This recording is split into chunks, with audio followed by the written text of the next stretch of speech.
Today, I am going to talk to a guest who has been failing his way to success with content marketing, outreach, and lots of different media. And one of the quotes that he told me before we started in the green room was, customers who came through the podcast had already made the decision. It was a very different type of interaction. I came pre-approved. So I'm going to get into that with my guest next. To The Recognized Authority, a podcast that helps specialized consultants and domain experts on your journey to become known as an authority in your field. Here is your host, Alistair McDermott. Today's episode is brought to you by Website Doctor, which is my other brand alongside the Recognized Authority. Website Doctor is a small web design agency that focuses on creating websites for professional services, experts, consultants, and people in the B2B professional services expertise space. And in fact, that's where the Recognized Authority came from when I wanted to create an add-on or focus on the authority building part of the puzzle. Website Doctor still runs in the background, and we've been building websites since day one in 2007. In fact, I've personally been building websites since 1996. So been there, done that, and bought that t-shirt.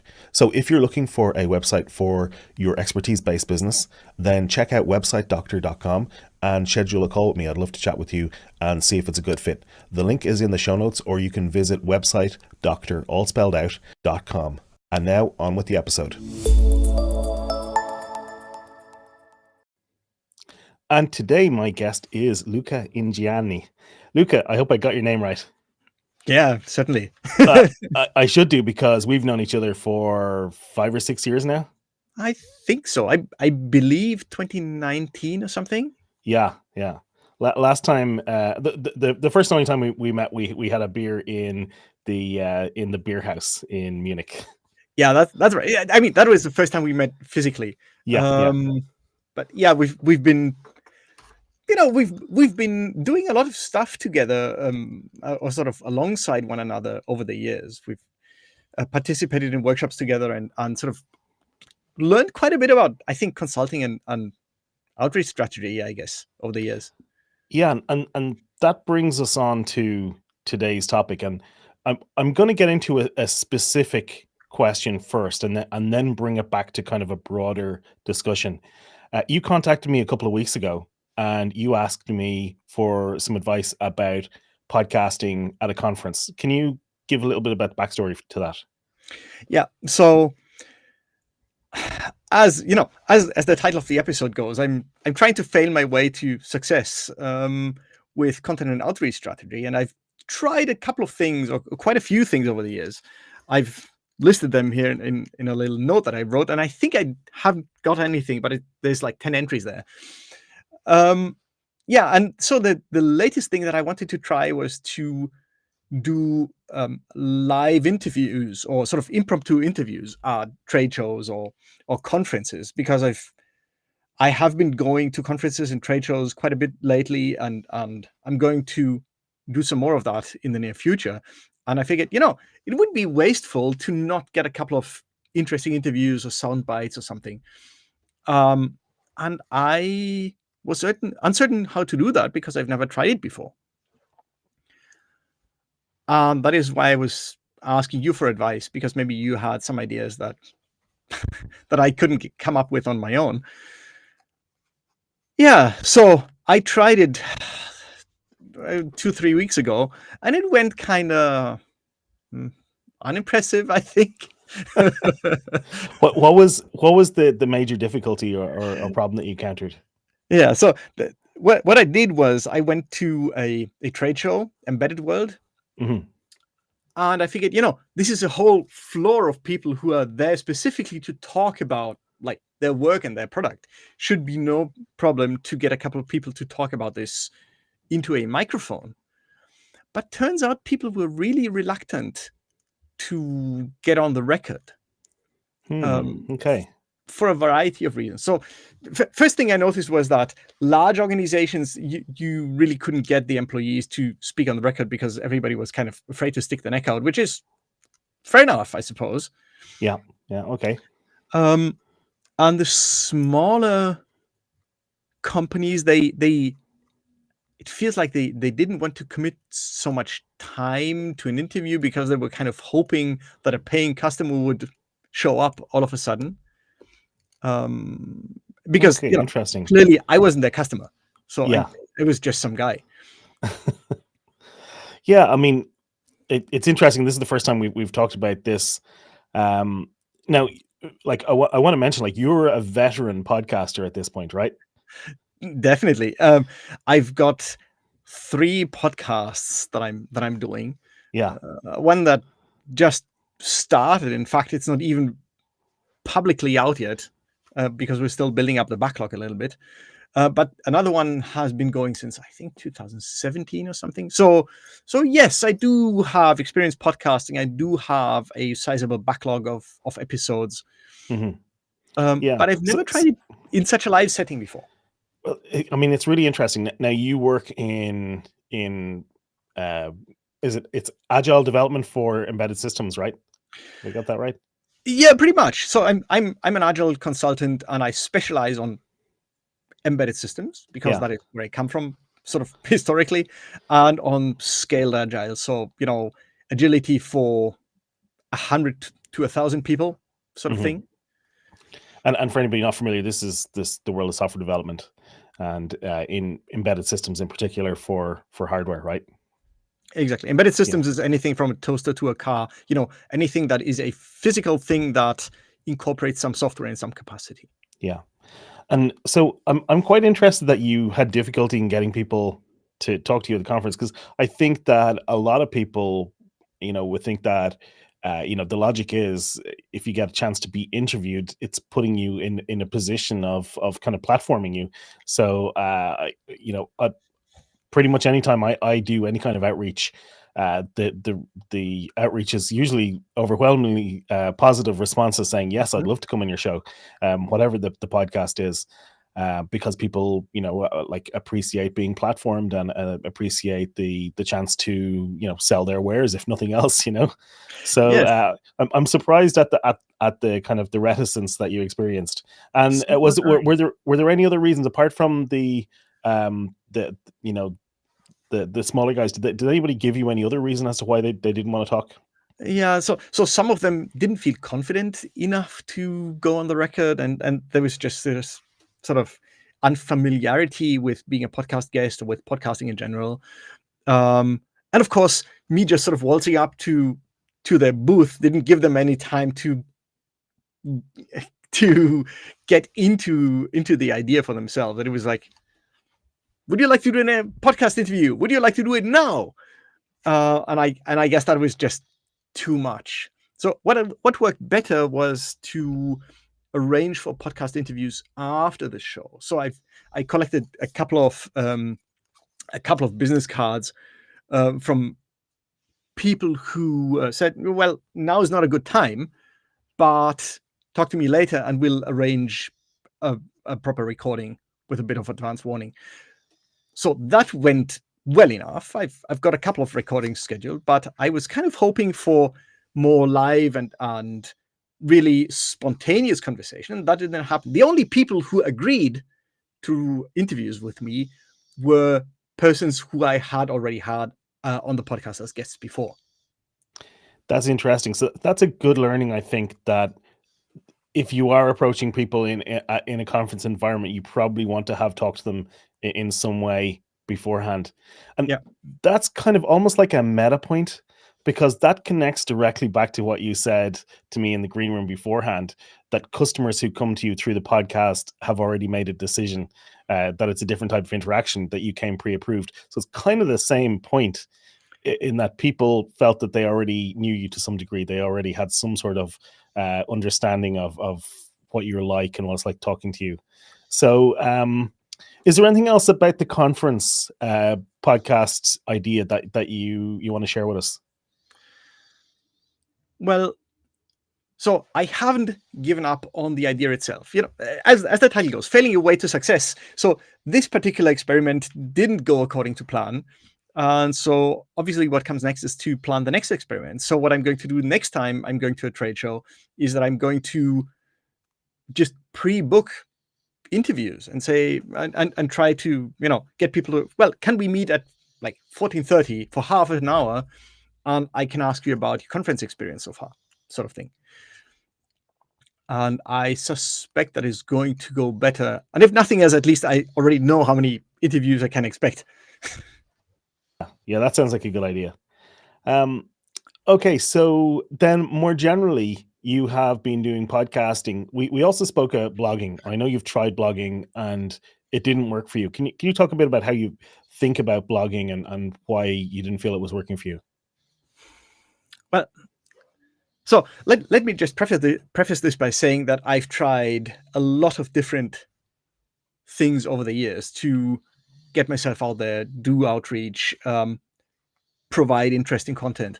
And back when I started with this whole idea, back when I seriously considered becoming a freelancer back in whatever there was, 2007 or so, podcasting really wasn't a thing. Like the term podcast existed, and I guess a couple of podcasts were out there already, but it was by no means as ubiquitous as it is now. And I didn't feel at ease with the idea at the time. So what I started with was the natural thing for techies, I guess, which was blogging. I thought, I'd just spin up a WordPress blog, and then I write articles, and people are going to beat a path to my door. Well, it didn't happen. It didn't happen because, frankly, I think I'm not a bad writer. And I made a point before I became a freelance consultant of improving some of my skills. And one of them was writing, because I figured, if I'm going to sell, then I must be able to write persuasively and pleasantly. But it's just such a chore. It's just no fun at all to write blog posts. Like, it's so annoying. I love it. I love it. And you clearly don't. No. So, okay. So is that just because you don't like the medium or the format or the process of writing? Yeah, I don't enjoy the process of writing. I'm not even all that, I'm not all that bad at it. Like, I'm reasonably good with words. I don't tend to get writer's block. So the process itself is not actually all that bad. It's just so unpleasant. I'd rather do the dishes or something. It's just unadulterated work. Okay. So, we're talking about now, I guess, the different formats or types of content creation and maybe outreach as well. So can you list off some, because I know that you've already listed them off beforehand. Can you list off some of the other things that you have tried Here's the as list. experiments? Yeah. So there's the list. There's So the list. yeah, can you tell me a bit more about what you have tried in your experiments as you fail your way to success? Exactly. So the first thing we've already covered is that I've tried were blog posts, and they're not a good experience. But somehow I was still rooted to the idea that I should create like written words. So if not blog posts, then what else? And I think that's the first time we really met each other, when we went to Philip Morgan's authority building workshop, where the idea was to build an email list through daily email writing. And in retrospect, I can say that was just a terrible idea and would never have worked for me personally. Because it's yet more writing. So that was something I tried and failed at successfully. But it kind of got me into podcasting. No, that's not right. That sort of happened in parallel. So a friend of mine was running a modestly successful DevOps podcast in German called DevOps auf die Ohren und ins Hirn, for those who are interested. And he asked me to come on as a co-host. And so I had already been a guest there. So I had kind of felt my way into this, and it felt okay to me. And so I came on as a co-host, and I really noticed that I enjoyed hosting podcasts. In case you can't tell, I really like talking. He really likes talking. Yeah. So it feels like this is just a good medium for me of, where I can be myself, where I can follow interesting topics as I discover them, where I don't feel shackled to a process. And yeah, this doesn't feel like work. This is just enjoyable. So I started podcasting, and I did some more podcasting because I met somebody else at this content creation workshop, and we had common interests, and on a whim we started another podcast that has proven to be very successful. That's the Agile Embedded podcast. All right, and that sort of one thing led to another. So I've been experimenting with live streams on, what was it, on Twitch and on YouTube Live, and that worked sort of moderately okay. We didn't really cultivate the kind of following that would make space in the calendar to watch a live episode. I think it would have taken a lot more preparation and sort of just being consistently online at, I don't know, Friday morning or something. And then it would have started to work, and we kind of ran out of energy to do that. But it would have worked, and I think. So when you say ran out of energy, you mean ran out of energy to do it live, or Yes. ran out of energy to the podcast in general? No, to do it live. Okay, yeah. Because it's more difficult. You must be online at exactly this time. If you've got guests, they must be able to get online at this time. Nothing can go wrong. You need to be meticulous about outreach beforehand and letting your followers know that you're going to be online, so that they will be online and writing in interesting questions. And so it's just a lot harder. Yeah, for sure. There's just a lot less slop in the system. Everything must go right.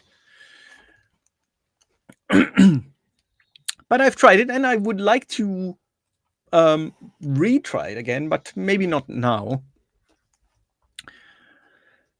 What else have I done? So yeah, I've done in-person appearances at meetups, at conferences.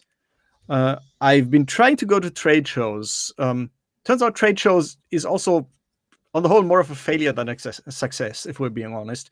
Because despite the impression that I give on shows like this, I'm really quite shy. And so it's not really my strong suit to walk up to random people and chat them up in the booth or something. Can we dive into that for a moment? Because Of course. I find that this is interesting. So I am most definitely an introvert. Now, people don't know that because I fake being an extrovert very well, even in person. But I'm actually an introvert, and I find social interaction sometimes very awkward. But I did what any good engineer does, and I went and I read a book about how to make small talk. That's a programming language, isn't it? Yeah, not the programming language, the people language of small talk, which I learned. I realized at the age of 15 or 16 that I had a serious problem with social interaction, so I decided to learn how to deal with it. So yeah, and that helped a lot actually, and that's something I'd recommend to anybody who finds it awkward to have social interactions, is just go and learn how to do it. But I find it interesting that here we are, two introverts who are having a very extroverted type of conversation on a podcast and on a live stream on video. What's the logic there? Do you know? Is it that we feel safe in this environment that we're in, or that we can control it?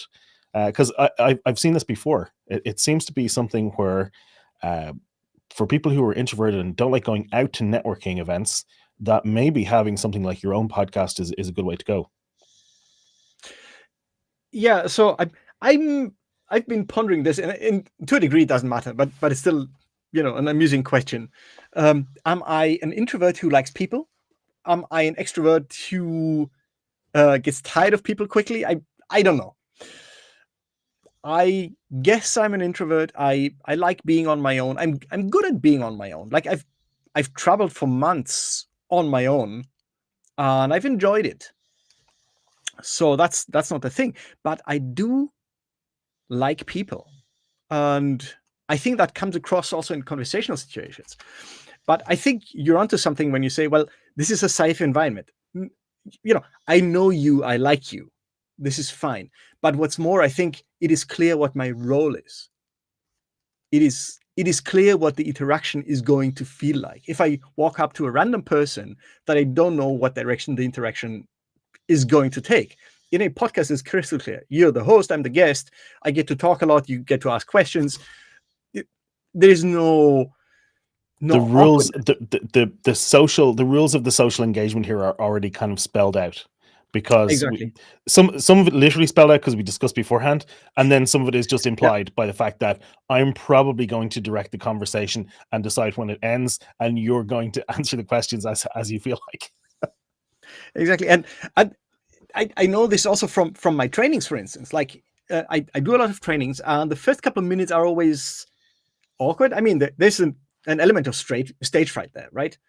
But also until I know the people and until I've sort of proven to myself once again that I can interact with them in a not awkward way, I feel sort of tense about it, and then after a couple of minutes, I guess, it goes away.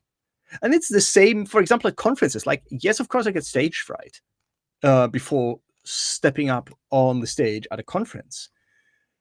But it's okay because I know I can push through it, and it's going to be fine. But my role is crystal clear. I'm going to go up there and I'm going to say a bunch of words, and I'm going to turn around and walk away. Yeah, I think it's very meta, but I think this is really interesting because it goes to the type of experimentation and figuring out what works for you and what doesn't work for you. And so clearly, you tried blogging, you didn't like the writing part; it felt like work. You tried daily emails, which was effectively the same thing. You Just get worse. you guested on a podcast, found that you really liked it, and then started your own podcast, and then a second podcast, and I think a third podcast. Yes. So you're a bit like me then. Yeah. Yeah. And for anybody listening, like the first podcast for me was difficult to start. In fact, it took me, I think, 8 years to start my first podcast after planning it out and hiring a voiceover artist and writing all the scripts and everything. It actually took me 8 years to publish the first episode. Since then, I have started 5 of my own podcasts, and I also host a podcast for my publisher as well. So it becomes very easy if once it becomes a skill, it becomes something that becomes very, very kind of straightforward. And starting a new podcast is not a big deal for me now, but the first time, it was difficult. So the other thing I'm really interested, I want to come back to your original quote. One of the reasons why we're doing this, we're creating content. We want to share our knowledge and our ideas with the world, but we also want to generate business. We want to generate leads for our own business. We want to sell things and make money so that we can afford to, pay for food. So what you said that was really interesting to me was customers who came through your podcast had already made a decision. It was a very different interaction that you came pre-approved. Can you talk me through that a bit? Yeah, that one was really interesting, and it took me surprisingly long to catch on to it. To maybe go towards that argument the long way around. When I did blogging, I figured, this is what an IT wannabe expert does.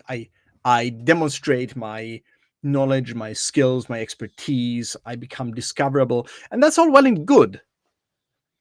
But once I started podcasting, exactly what you said happened, where people who approached me already knew me in the same funny way that you imagine an actor in a TV series that you enjoy. And of course, you don't know the first thing about them, but somehow they feel familiar to you. You imagine that you relate to this person who's entirely artificial. Like, it's just an act, literally. And the same thing happens with the podcast. Now, my podcasts obviously aren't an act. And I'm not even actively trying to like monetize them or make them a business thing. I'm just being me, being here, like on this podcast. But the point is that people have a chance to get to know me from a distance and really understand the way I speak, the way I interact, my opinions, my motives, my way of maybe handling disagreements, and so on. They have a very clear impression of who I am. And so once they pick up the phone and say, well, can you come work for us? They know precisely what they're getting. And this is what I noticed in those interactions, because of course I had never heard of them, and they spoke with a certain familiarity that was sort of that it was very one-sided, and it was quite funny. And it took me a while to realize what was happening. And I've now come to realize that if you are the kind of person, the kind of authority who works in a field that lives from human interaction, like me as a coach and trainer, then you, I think, ought to find a format that allows you to transport this personality in ways that characters on a page simply can't. Mm-hmm. Yeah. So, and these are mostly audio podcasts, right? Yes, You're not even I'm on video. moving towards video, but so far they've all been audio. And I agree. I think video is even better, especially because I'm somebody who speaks very lively with my hands and everything. In case you're just listening while you're in the car or something, I tend to wave my hands around a lot and do all kinds of things.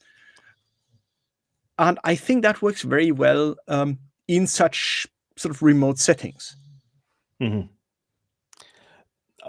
So the technical term for this isn't a very pleasant term. It's called a parasocial relationship, and that's this one-sided relationship where one party feels like they know the other very well, and it's very useful if you're selling expert services and you want to have easier sales calls, and let's talk about that. It sure does make it a lot easier.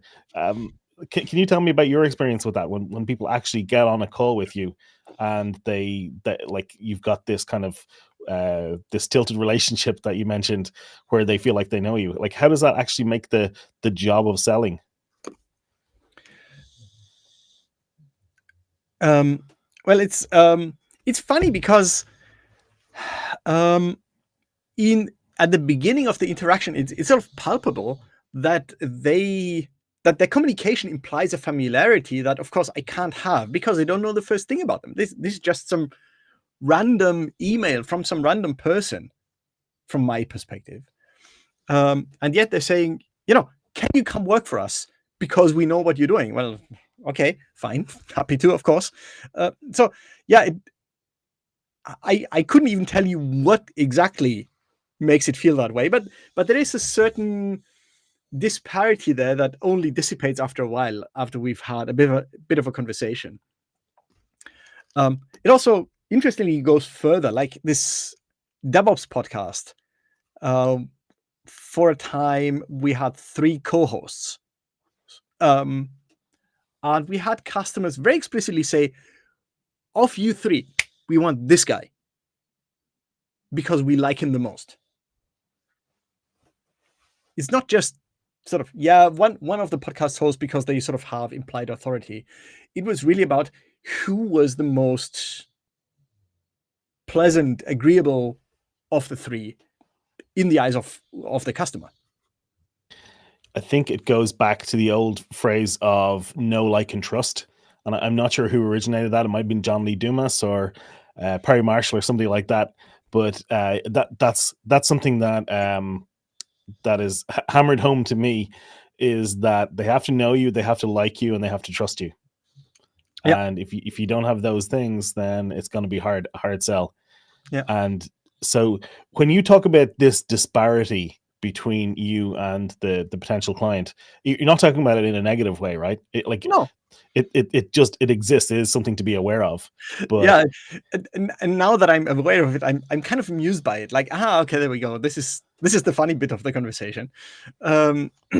but no, it's not negative at all. It's just something that happens, and in a way, I think this sort of thing happens maybe to me particularly easily because I think I come across very sympathetic on live media. I just have the kind of mannerisms for it, I guess, and that strengthens it. If somebody is like still quite knowledgeable, but maybe a bit of a drawn back personality, then maybe it's not as strong. That's interesting, by the way. Now that I think of it, I guess everybody does it to a degree, but I've always observed myself adjusting my personality to the person I'm talking to. Mm-hmm. Like especially when I'm traveling and I'm speaking to somebody in, I don't know, Africa or something, then I will kind of figure out how their social interactions work, and then I'll mimic them. I'm sure everybody does that to a degree, but it's interesting to observe that in myself, and I guess that also works on the medium of podcasting, where I'm trying to fill a particular role where I feel it's particularly beneficial to the audience. You know, pleasant to listen to, interesting to listen to, engaging. So now I have some other questions about Hmm. this. It's almost like a power disparity in the relationship, a little bit, and Yes. in a positive sense. And I know that as expert providers, sometimes we have difficult clients who won't take the actions that we suggest or request of them, and so I'm just wondering, have you noticed that people are more likely to take action based on what you say to them if they come to you through the podcast? I think so, because like if they feel they know me, like if sort of as though you imagine you're friends with an actor, which of course you aren't because they don't know you, then they will find it harder to disappoint me by not like keeping to their end of the agreement, that sort of thing. It's just a much more personal relationship. Interesting.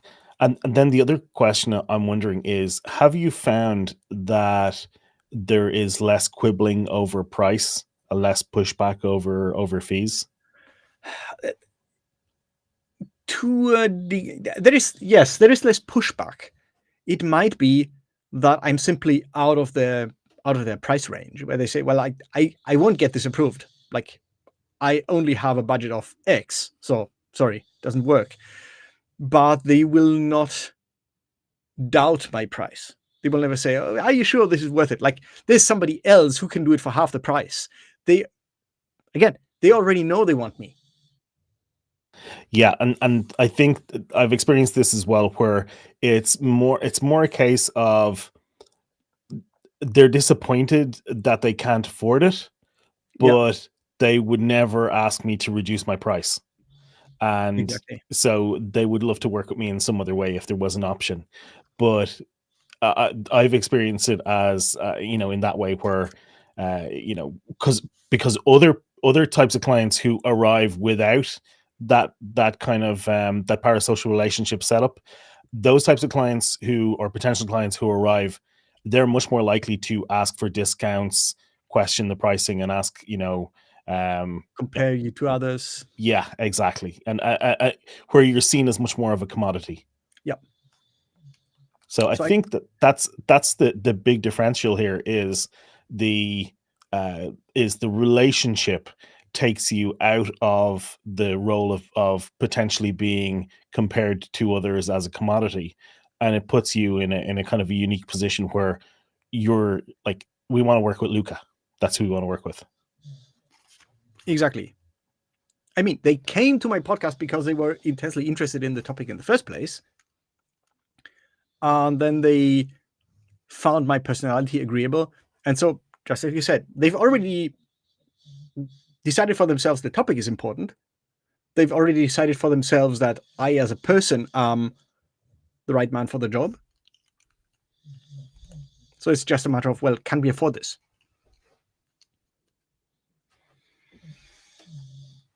Okay, so we talked about blogging, emailing, podcasting in person. Is there anything else that you've tried? So I've I've gone to conferences, I've gone to meetups. We've already gone over these meetups. I feel are not so interesting because they are a lot of work compared to what you can get out of them. Is it, when you say meetups, is this where you meet one person, or is this like a meeting of peers or something like that? Yeah, a meeting of peers, sort of like a local like users group or something of that nature. Right. Yeah. Where either I'm there to give a talk, in which case, it's as much effort as a conference talk for 10,000 people, or it's just a social gathering, and we've already established that this is not my strength. One thing that there are two more things that we might talk about, which are interesting. The first is, for quite a while, until I fell off the wagon and I need to get back on, I guess, was for quite a while, I recorded thrice weekly short videos that I posted to LinkedIn. Okay, interesting. And those worked really well. So I think I limited myself to not more than 5 minutes, and I tried to keep it around 3 typically. And I deliberately resisted the urge to make them polished. So let's just dig into that a little bit, because this is something that I've also struggled with. Can you just explain that to the listener, to the viewer? What's the urge to make it polished? Well, I have to preface this by saying I'm not a perfectionist. I'm a good enougghist. I'm reasonably good at saying, this'll have to do. But yes, you kind of compare yourself to others, and you think, well, they have much higher production value. The videos are obviously much more polished, down to them having like an intro. Like, Alistair, you've got an awesome intro for your podcast. I don't. And I could block myself into saying, well, until I've got an awesome intro like Alistair, I have no business publishing my works. And of course, that's not true. And so from my experience with the daily emails, I knew that the hard thing about any kind of frequent production is you must make it really, really effortless. It has to be like brushing your teeth. Like, no big deal. You just kind of do it, and then you go, and it's going to be fine. So not long, no big preparation, no second takes, no nothing. Just record it and ship. Done. And if it's bad, the one on the next day will be better. It'll be fine. Yeah. And okay, so you were doing this. So that's your approach to kind of the quality, the good enough, which is really hard. I used to be a perfectionist, and clearly I'm not anymore, because I had to train myself out of that instinct. And one of the reasons why we record this live is because if we didn't do this live, I probably wouldn't publish the video, because I would want to edit it. And I was procrastinating. I still have around 100 episodes of the season 1 of this podcast, where I have all the video of those, and I never published it because we edited the audio, and I would have to go back and edit the video. I didn't want to publish the raw video, and so it's kind of a shame. And eventually I will do something with that. But the reason why we are live now is not because of the live stream viewers, although I really do appreciate everybody who's watching live, but it's more because this is a way to hack my brain to stop it, to force my hand, because otherwise I would just procrastinate about video. And so that's why it's purely for that reason. So that's why I really wanted to dig into that point. I want to make another point, which is interesting, which is also I quite deliberately resisted the urge to make the production value high. Like the episodes, I kind of sketched them out beforehand, of course, but the approach I took was that I sort of had a green screen behind me, and I would make little drawings of what I was talking about as I was talking, sort of just live sketching my talk. and that was it. And I could have improved my technique or something, but that would have made the hurdle higher. And so I very deliberately said, this will have to do. In the same sense, I can't remember which book that was, but it was a book about product design. And they said there is great danger in making your prototypes too pretty, to the point that if you are prototyping something that has a switch, don't use a proper switch. Use a pair of clothespins and a little bit of stripped wire or something, so that obviously you must throw it away afterwards, because no person in their right mind would build a switch like this.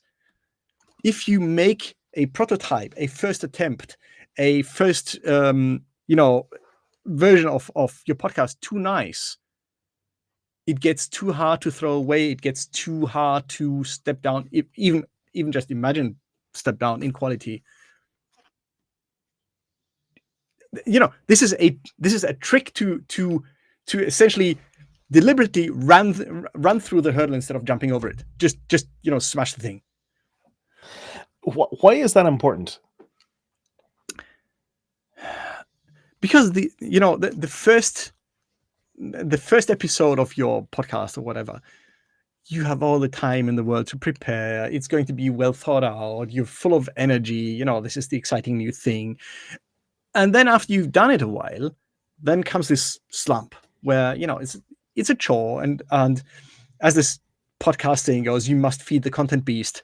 There's just, it becomes, it turns into this pressure.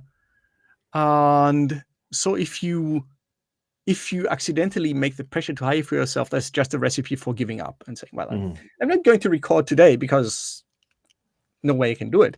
And then once you've not recorded for one day, then you're not going to record for another day. And there you go. Your podcast has died. Mm-hmm. Well, this will be episode 169, I think, of the Recognized Authority. So I haven't got to that point yet. But yes, I agree. And so the reason why I ask why that's important is because I do think it's important too, but I haven't figured it out. But I think that there is something more important about consistency and producing and creating content. I would love if everything I made was to Hollywood production standards all the time. That would be great. But I'm not going to be capable of doing that. And one of the reasons why I procrastinated so long was one of those reasons was because I wanted to get things right. And perfectionism is procrastination. So having slightly lower standards, it sounds terrible, but having slightly lower standards can really help with that. Well, that's a saying, right? The better is the enemy of the good. If you're aiming for better, the good will never reach your ends because you will make yourself stuck. Mm-hmm. That's just what it is. Okay. We were going through all of the different things that you've tried. Is there anything else on that list that we haven't talked about yet? There is something that I feel is very important for your audience. Right. Because I was surprised by how well it worked, which is surveys. Okay. It's been a while, and I've been meaning to do it again, but I've been procrastinating. But a couple of years ago, I did a survey on LinkedIn and I targeted DevOps, like lead engineers, managers, those kinds of people. And it worked surprisingly well, especially given that if somebody approached me with a survey, I would never fill it out. Like I would be like, who is this person? And what gives them the right to approach me with their like marketing blah? But I had pretty good response rates. I want to say between 30 and 50%. I can't remember exactly, but a lot more than I expected.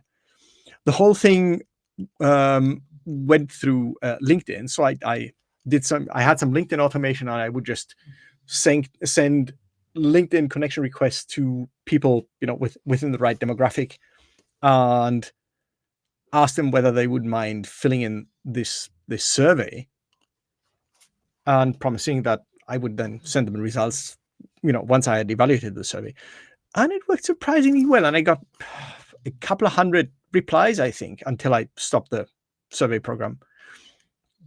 It was just really impressive, and it got really good data, and it got me lots of new LinkedIn connections. It got me opportunities to talk to people because I could always say, I noticed you wrote this.